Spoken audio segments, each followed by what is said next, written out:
One player wore $10,000 shoes in a game, and another lost a $24 million contract, and someone even went and high-fived a random fan in the middle of the game. And when it comes to giving fans a high five, you'd think, what could possibly go wrong? Well, in the MLB, it turns out a lot of things can.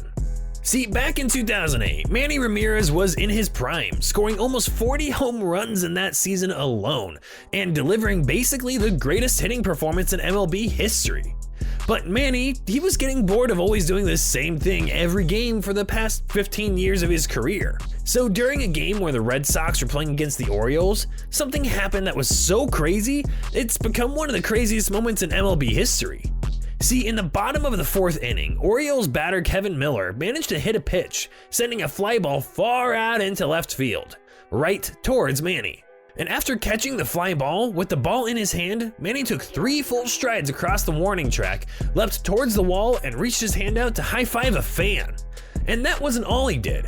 Right after randomly giving a fan a high five, Manny turned around and fired the ball back into the infield to double up the runner at first. But unknowingly, Manny had just broken one of the MLB's rules, the rule that states that you can't interact with fans during a game. I mean, imagine being a player in that game. You're trying to focus up and play a good game when some guy literally high-fives a fan in the middle of a play. That's just disrespectful, man, not to mention breaking one of the MLB's rules, which didn't go down well with the MLB. And that was when Manny's career took a turn for the worse. You see, Manny's career met its end when he tested positive for a performance-enhancing drug during spring training. Manny chose to quit, scratch that, retire, rather than face the wrath of the MLB. Because Manny had been penalized for drug use prior to that, so he would have faced a double penalty as a second-time offender. The MLB takes doping very seriously. Manny may have got a 50-game suspension and a resignation letter, but at least he didn't get banned for an entire season and lose $24 million, because that's exactly what happened to Robinson Cano. See, back in the day, you may have known Robinson for his exceptional plays in the major league, or probably from when he got caught for using drugs back in 2018. But see, it gets even worse. This wasn't Robinson's first time using drugs in the MLB. So to cover the fact that he was using steroids, Robinson used a drug that athletes sometimes take to mask the presence of a performance-enhancing drug.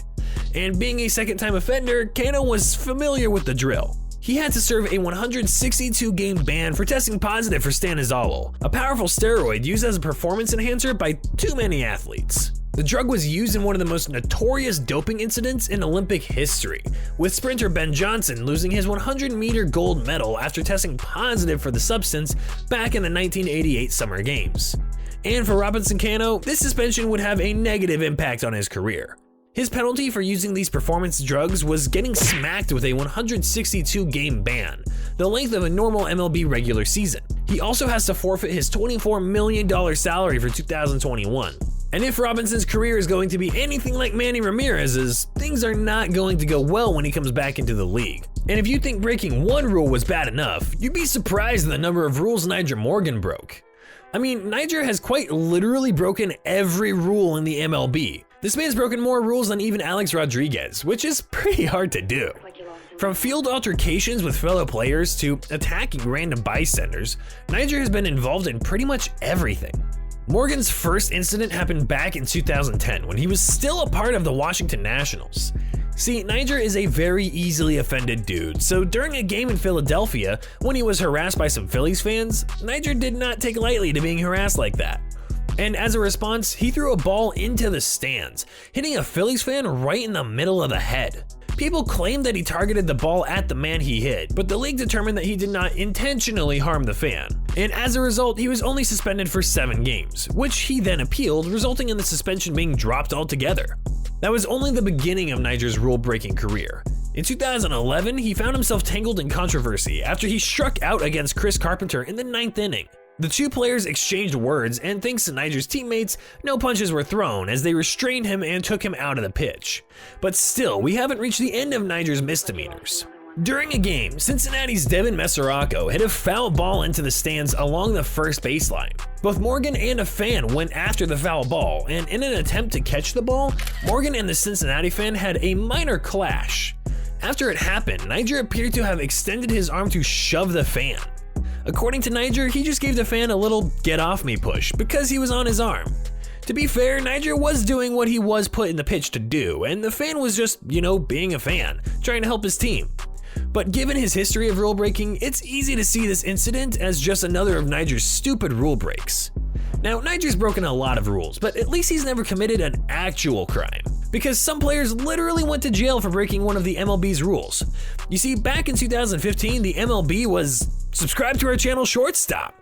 So what are you doing? If the MLB subscribed in 2015, why the hell aren't you subscribed right now? What are you waiting for? Subscribe! Now, where are we? Oh yeah, the MLB adopted an anti-domestic violence policy in 2015, and since then, a couple of players have gone to break the policy's rules. Players like AROLDIS Chapman, Addison Russell, Roberto Osuna, and Jose Reyes have all been suspended for breaking the domestic policy rule. But what Sam Dyson did in 2020 may have put all the other rule breakers to shame. See, the league recently suspended Sam for the entire 2021 season after its conclusions of an investigation into the domestic violence matter. And Sam, well, he's just accepted the fact that he won't be playing in the MLB for the next year. But how exactly did Sam get suspended for an entire season? Well, turns out Sam had abused both his former girlfriend and his girlfriend's cat until his girlfriend had the courage to expose him to the police. And while the police didn't find any probable cause, that didn't stop the MLB from suspending Sam for breaking their domestic violence rule. And to date, Sam is the 13th player to be suspended under the MLB's domestic violence policy since its inception in 2015.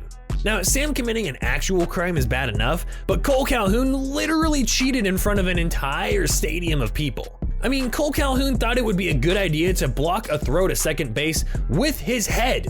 This man literally stuck his head in the way of a ball to block it from reaching the first base. We've seen some pretty stupid things in the MLB, but this by far is definitely one of the stupidest. See, after making his debut in the MLB in 2012, Cole's shown that he's a pretty competitive guy when it comes to baseball. So in the 5th inning of a game when the Colorado Rockies were facing the Arizona Diamondbacks, and after seeing the Diamondback players dropping the ball multiple times, Cole decided to take second base and block a ball thrown to second base in the process. Cole stuck his head in the way of the throw, which resulted in the ball ricocheting off his batting helmet. And well, the defense didn't take too kindly to it, accusing Cole of cheating and interfering with the play. And after further review, the umpires ruled Cole out for intentionally interfering with the thrown ball. Now, you can't blame Cole for doing anything to win, but at least next time he should use his head. Get it? Because, yeah, never mind. Now back to those $10,000 shoes. You see, the MLB has a weird rule when it comes to players' outfits. The rule requires the cleats on the field to match 51% of the team's main color, with no alterations or illustrations. And Amir Garrett, well, he decided it'd be the perfect time to show off his brand new $10,000 cleats. But little did he know, his expensive cleats weren't appreciated by everyone. Amir certainly wasn't ready for the veteran who walked up to him in the locker room and said, "I don't like your cleats, take them off." After several arguments with players and umpires, Amir finally agreed to take off the shoes and wear something a little more subtle. Now, Amir may have broken the MLB's fashion laws, but at least he didn't straight up attack a player. Because that's exactly what Toronto Blue Jays' Alek Manoah did when he threw a pitch at Orioles third baseman Michael Franco. After pitching 4 innings in the game with Baltimore, Alek got into a bit of an entanglement with third baseman Michael Franco, as Alek completely drilled Michael after surrendering back-to-back home runs in the 4th inning. Alek hit Michael on the left shoulder on his first pitch, which resulted in the benches and bullpens emptying. And after everything settled down, the umpires decided to eject Alek, and the MLB slapped him with a 5-game penalty and an undisclosed fine.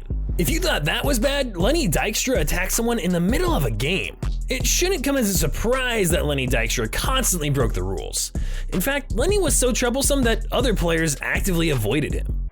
See, back in 1990, the Los Angeles Dodgers were playing the Philadelphia Phillies, and for some reason, Philadelphia outfielder Lenny decided to pick a fight with the Dodgers catcher Rick Dempsey. Lenny accused Rick of brown-nosing the umpire. In response, Rick stood up and took off his mask while Lenny dropped his bat and stepped forward. Rick immediately popped him in the face with his glove and followed with a quick right. The two tangled and fell to the ground, and the benches cleared. Seconds later, Rick was on the bottom of a huge pile and with a large welt on the side of his face. According to Rick, Lenny grabbed his face and squeezed every pimple he had. Lenny was one hell of a notorious player, and even after his career, he had several run-ins with the law. Now, breaking the rules isn't always a bad thing, as in Jackie Robinson's case when he broke the color barrier in the MLB, becoming the first black man to play baseball in the MLB. Jackie Robinson graced the Ebbets Fields in Brooklyn on April 15, 1947, breaking the color barrier in a sport that had put people of different races aside for over 50 years. And nearly 50 years later, he was honored and his uniform number 42 was permanently retired by the MLB.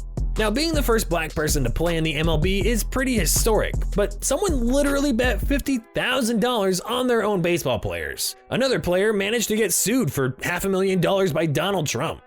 If that sounds interesting, go check out this video right here. Mistakes that cost MLB players millions. What are you doing? Go watch that video.